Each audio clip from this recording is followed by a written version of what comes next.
எப்படி வந்து ஒரு அத்தாரிட்டேட்டிவாக இருக்கக்கூடிய அந்த போலீஸ் சிந்தனையிலே maybe it is because of that இருக்கலாம். ஆனால் அது மாதிரி இருக்கலாம். ஆனால் நீங்கள் சொன்ன அடுத்த தலைமுறை இப்போ வந்து திரு உதயநிதி அவர்கள் இருக்கட்டும், நீங்கள் அடுத்த எலெக்ஷன்ஸ் வந்து it is going to B a generational shift. நிச்சயமாக வந்து அடுத்த தலைமுறைக்கான தேர்தல் தான் அது. சரிங்களா?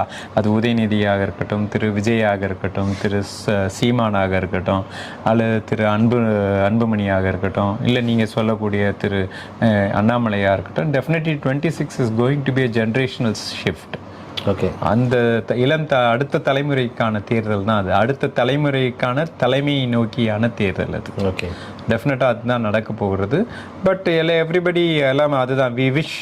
நம்மளோட இது என்னன்னா மக்கள் நலன் சார்ந்த விஷயங்களை யார் முன்னெடுத்துட்டு போறாங்களோ நிச்சயமா வந்துட்டு அதை மக்கள் ஏற்றுக்கொள்ள போகிறார்கள். கடைசி எஜமானர்கள் மன்னர்கள் தான். அந்த மன்னர்களுடைய தேவைகளை யார் பூர்த்தி